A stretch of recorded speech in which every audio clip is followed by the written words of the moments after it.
नमस्कार, किस्सा यूपी का देख रहे हैं आप। मैं हूं आपके साथ सबा शाहिद शेख। 2024 में लोकसभा चुनाव होने, लेकिन उत्तर प्रदेश की राजनीति पल पल रंग बदल रही है। उत्तर प्रदेश की राजनीति में कब क्या हो जाए कुछ समझ नहीं आता है। ऐसे में एक सबसे बड़ी कंफ्यूजन यूपी की सियासत में देखने को मिल रही है। प्रदेश कांग्रेस पार्टी में इस बात की चर्चाएं चल रही है कि अखिलेश यादव के साथ गठबंधन करना है कि नहीं करना है। तो वहीं दूसरी तरफ बीएसपी प्रमुख मायावती ने साफ तौर पर बीजेपी को यूसीसी पर समर्थन करने के बाद राजनीति नए मोड़ पर आ गई। लेकिन इस बीच खबर यह भी सामने आ रही है कि जयंत चौधरी बीजेपी के साथ गठबंधन करने वाले हैं। हालांकि इस गठबंधन से राकेश टिकैत को काफी परेशानी हो रही है। इसी पर चर्चा के लिए हमारे साथ मौजूद है कैपिटल टीवी के एग्जीक्यूटिव एडिटर राजीव जी। राजीव जी, बहुत बहुत स्वागत है। धन्यवाद। तो राकेश टिकैत को क्यों परेशानी हो रही है? देखिए, राकेश टिकैत की परेशानी जयंत चौधरी है। जयंत चौधरी और राकेश टिकैत दोनों जाट नेता हैं। पश्चिम उत्तर प्रदेश की राजनीति में जाट नेताओं की बड़ी भूमिका रही है शुरुआती दौर से, लेकिन अभी जो उत्तर प्रदेश की राजनीति बदल रही है उसमें जयंत चौधरी को भी अपने भविष्य पर फैसला लेना है। और राकेश टिकैत को लगता है कि अगर जयंत चौधरी पाला बदल लेते हैं तो उनका क्या होगा, क्योंकि राकेश टिकैत की अपनी कोई हैसियत है नहीं, और अगर हैसियत नहीं है तो ऐसे में वो किसी न किसी को सहारा बनाएंगे, और अगर सहारा बनाएंगे तो उसके लिए ज़रूरी है कि जयंत चौधरी और समाजवादी पार्टी यानी कि अखिलेश यादव और जयंत चौधरी दोनों एक साथ रहें। अगर एक साथ नहीं रहेंगे और अखिलेश यादव के लिए राकेश टिकैत कुछ कर नहीं पाते हैं तो इसका मतलब है कि राकेश टिकैत आगे ये बता नहीं पाएंगे कि हमने जो आंदोलन किए, इतने विद्रोह किए, भारतीय जनता पार्टी की लगातार आलोचना की, उसका क्या नतीजा निकला। अब चाहे बीएसपी हो, कांग्रेस हो या समाजवादी पार्टी हो, ये सारी विपक्ष की पार्टियां वहां पर इसी आधार पर राकेश टिकैत को थोड़ा बहुत तवज्जो दे सकती है, क्योंकि राकेश टिकैत के पास जाटों का एक वोट बैंक होगा, वोट आधार होगा, और जाट उनके साथ खड़े रहेंगे। लेकिन समस्या दूसरी तरफ से आ रही है जयंत चौधरी की। इन दिनों क्या हुआ कि जयंत चौधरी ने सोचना शुरू किया कि अब जो लोकसभा चुनाव आने वाला है उसमें उनको क्या करना है।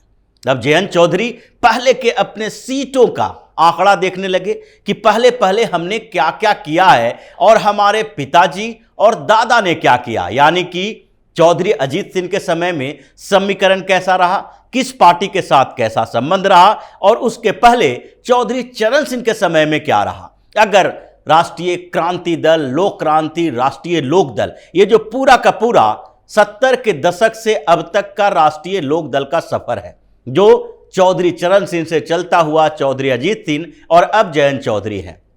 अब इस बीच चौधरी अजीत सिंह के साथ भी जयंत चौधरी ने काम किया, अपने पिता के साथ राजनीति में आए, और उनको लगा कि अभी जो स्थिति है वो पहले से काफी बदल चुकी है।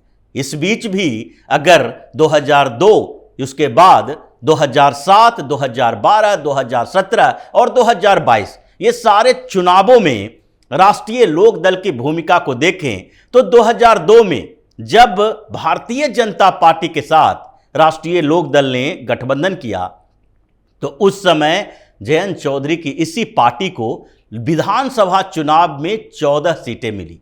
ये मैक्सिमम सीटें हैं राष्ट्रीय लोक दल के लिए जो विधानसभा चुनाव में इन्होंने जीती है, मैक्सिमम सीटें। इससे पहले और इसके बाद कभी भी 14 विधानसभा के सीटों पर राष्ट्रीय लोक दल की जीत उत्तर प्रदेश में नहीं हुई है। उसके बाद इन्होंने कभी 9 सीटें जीती, 10 सीटें जीती, और फिर 2017 में जब गठबंधन नहीं हुआ किसी के साथ तो केवल 1 सीटों पर जीत राष्ट्रीय लोक दल की हुई, और वो भी बाद में राष्ट्रीय लोक दल को छोड़ चुके थे और शून्य पर आउट हो गई राष्ट्रीय लोक दल।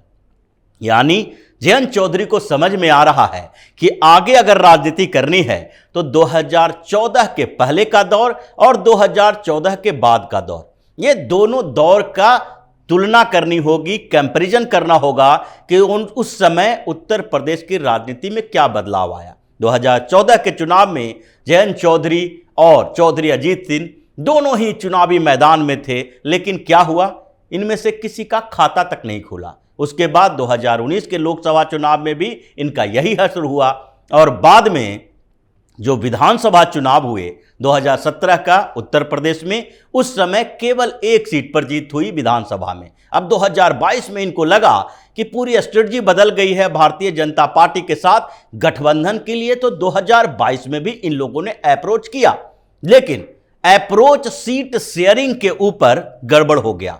दोनों ये सोच ही नहीं पाए, जयंत चौधरी, कि हमें 30 सीटें, 25 सीटें, 40 सीटें भारतीय जनता पार्टी क्यों दे, जबकि अभी तक हमारा सबसे ज्यादा जो रिकॉर्ड जीत का रहा है वो 14 विधानसभा सीटों पर रहा है। और भारतीय जनता पार्टी की स्ट्रेटजी यही रही चुनाव के दौरान कि छोटी छोटी पार्टियों के साथ गठबंधन करो, उन्हें जीत का भरोसा दिलाओ, लेकिन सीटों की शेयरिंग का जो फार्मूला है उसमें उसे ज्यादा सीट नहीं दे सकते। अगर 5 सीटें मिलती है, उसमें से 2 पर जीत हो जाती है, तो उन छोटी पार्टियों के लिए फायदेमंद होता है, जैसे कि राजभर के साथ हुआ। राजभर पहले अकेले चुनाव लड़ते रहे, बिहार में भी लड़े, उत्तर प्रदेश में भी लड़े, यहां तक कि लोकसभा में वो 20-20 सीटों पर चुनाव लड़ते रहे, विधानसभा में 100 से ज्यादा सीटों पर चुनाव लड़ते रहे। लेकिन अभी तक उनको, जब तक भारतीय जनता पार्टी के साथ गठबंधन नहीं हुआ,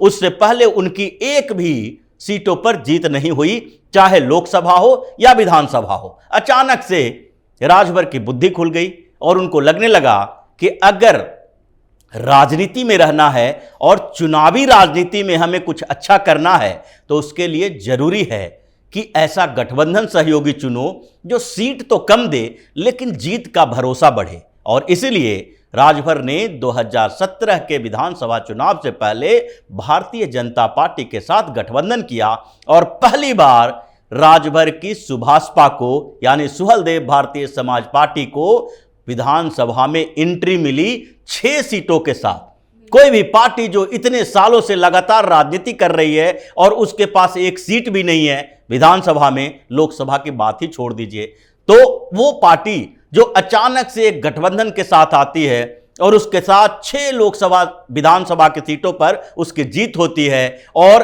राजभर मंत्री बन जाते हैं, इससे बड़ी बात क्या हो सकती है किसी छोटी पार्टी के लिए। लेकिन राजनीति और महत्वाकांक्षा, राजनीति में महत्वाकांक्षा जो है वो तो अपनी जगह पर होनी ही चाहिए, लेकिन जब यह महत्वाकांक्षा अति महत्वाकांक्षा बन जाता है तो वहां से विनाश का रास्ता शुरू होता है। राजभर को यही देखने को मिला। राजभर ने 2017 के बाद अपना मूड बदल दिया कि मेरी लोकप्रियता बढ़ रही है, हमें भारतीय जनता पार्टी के कारण फायदा मिल रहा है, और इसलिए 2019 के लोकसभा चुनाव से पहले राजभर ने अपने अलग राग अलापना शुरू कर दिया कि लोकसभा चुनाव में भी हमें कम से कम 1 सीट मिलनी चाहिए। हालांकि भारतीय जनता पार्टी ने कहा कि 1 सीट हम देंगे, तुम्हारा कैंडिडेट हमारा सिंबल, लेकिन पूरी तरीके से तुम्हें 1 सीट नहीं दे सकते। और राजभर इस पर माने नहीं कि हमारा कैंडिडेट ही होके क्या करेगा जब सिंबल नहीं रहेगा। गठबंधन टूट गया और गठबंधन टूटने के बाद क्या हुआ, 2019 के लोकसभा चुनाव में राजभर चुनाव लड़े, लेकिन उनको सीट मिलने की तो बात छोड़ ही दीजिए, वहां पर तो एक भी सीट पर वो जमानत तक नहीं उनके कैंडिडेट बचा पाए। यह दुर्भाग्य की बात थी राजभर के लिए। फिर भी 2022 में भी राजभर कंफ्यूज रहा, क्योंकि उसे लग रहा था कि भारतीय जनता पार्टी इस बार उत्तर प्रदेश में रिपीट नहीं कर पाएगी, और जो उत्तर प्रदेश का इतिहास इतने सालों का रहा है कि एक मुख्यमंत्री दूसरी बार कैसे जीत सकता है, एंटी इनकम्बेंसी फोर्सेस है, और उस समय यह भी माना जा रहा था कि योगी की सरकार बनी है, शांति है, सुशासन है, व्यवस्थाएं अच्छी है, लेकिन जातीय समीकरण में योगी मात खा रहे हैं। उत्तराखंड से आए हैं, राजपूत हैं, और ब्राह्मणों ने योगी को एक्सेप्ट नहीं किया है। और अगर उत्तर प्रदेश में ब्राह्मण भारतीय जनता पार्टी से खिसक जाए तो भाजपा कभी भी बेहतर जीत नहीं हासिल कर सकती है। और यही आधार रहा सुभाषपा के लिए, समाजवादी पार्टी के लिए या जयंत चौधरी के लिए। ये सारे लोग सोचने लगे कि कहीं न कहीं इस बार सत्ता बदलेगी, और सत्ता बदलेगी तो अखिलेश यादव के हाथों में ही आएगी। क्योंकि मुसलमान उनके साथ हैं, यादव उनके साथ हैं, ओबीसी के कुछ दूसरी जातियां उनके साथ हैं। और इसलिए जब सपा के गठबंधन में ये लोग आए तो चुनाव का परिणाम आने के बाद इन्हें अनुभव हुआ कि ये इतिहास बनाने और इतिहास दोहराने में अंतर है, क्योंकि योगी आदित्यनाथ इतिहास पर इतिहास बनाते जा रहे हैं। अब वही चीजें जयंत चौधरी को भी समझ में आया है कि चुनावी इतिहास में जब हमें सबसे ज्यादा और सबसे बेहतर परफॉर्मेंस करने का मौका भारतीय जनता पार्टी के साथ मिल रहा है तो हम इधर उधर क्यों जाएं। और इसलिए पिछले दिनों उन्होंने एक ट्वीट किया कि अगर चावल खाना ही है तो बिरयानी बना के खाओ, खीर बना के खाओ और पुलाव बना के खाओ, क्यों ऐसे ही चावल को खाते हो। यह संकेत था कि अगर किसी के साथ गठबंधन करना ही है तो बेहतर पार्टी के साथ गठबंधन करो। और इसी पर राकेश टिकैत को चिढ़ लगने लगी, क्योंकि टिकैत का अपना कोई आधार नहीं है। टिकैत तो दूसरे के कंधे पर सवार होकर राजनीति करना चाह रहे हैं और इसलिए जाट वोट टिकैत के कारण सपा के साथ या भाजपा के साथ या कांग्रेस के साथ नहीं आ सकता। जाटों को उनको कोई समर्थन नहीं है। लेकिन जयंत चौधरी अजीत सिंह की मौत के बाद से जाटों के बीच कुछ अच्छी पहचान, अच्छी पैठ रखने लगे हैं, सहानुभूति भी रही और ये अपनी एक्टिविटी भी पश्चिम उत्तर प्रदेश में ठीक ठाक रखे हैं। इसीलिए अब राकेश टिकैत को लग रहा है कि अगर जयंत चौधरी ने भाजपा से गठबंधन कर लिया और ऐसी स्थिति में हम समाजवादी पार्टी या फिर कांग्रेस या बसपा या किसी भी पार्टी का जो भाजपा के खिलाफ है उसका साथ देते हैं तो इसका मतलब है कि पश्चिम उत्तर प्रदेश के जाट हमें जूते मारकर बाहर कर देंगे। कोई भी खाप पंचायत में हमारी एंट्री नहीं होगी, क्योंकि फिर जाट जो हैं वो एकमुश्त भारतीय जनता पार्टी और राष्ट्रीय लोक दल के गठबंधन को वोट देंगे। यही कारण है कि ये बार बार जयंत चौधरी पर तंज कसने लगे कि अगर मीठा ज्यादा खाओगे तो अपच हो जाएगा, शुगर हो जाएगा, बीमारियां भी मीठे के कारण ही होती है। कहने का मतलब था कि खीर बीमारी पैदा करती है, इसलिए भारतीय जनता पार्टी की तरफ रुख नहीं करना चाहिए। और ये दोनों के बीच जो रस्सा कस्सी की स्थिति चल रही है ये कुछ दिन तक चलेगी और उसके बाद राकेश टिकैत बिल्कुल साइड में चला जाएगा। जयंत चौधरी का भारतीय जनता पार्टी के साथ आना लगभग तय माना जा रहा है और इसके बाद तो पश्चिम उत्तर प्रदेश का समीकरण इस कदर बढ़ेगा और बदलेगा कि फिर इधर की सारी सीटें समाजवादी पार्टी, बसपा और कांग्रेस मिलकर भी एक पर भी जीत नहीं दर्ज कर सकती। और यही समीकरण बदलने की कोशिश एनडीए में भी चल रही है, भाजपा में भी चल रही है और जयंत चौधरी के अंदर भी चल रही है। बहुत बहुत शुक्रिया आपका। धन्यवाद। तो सुना आपने किस तरह से राकेश टिकैत हर मुद्दे पर कूद पड़ते हैं, फिर चाहे वो पहलवानों का हो, किसानों का हो या फिर सियासत का।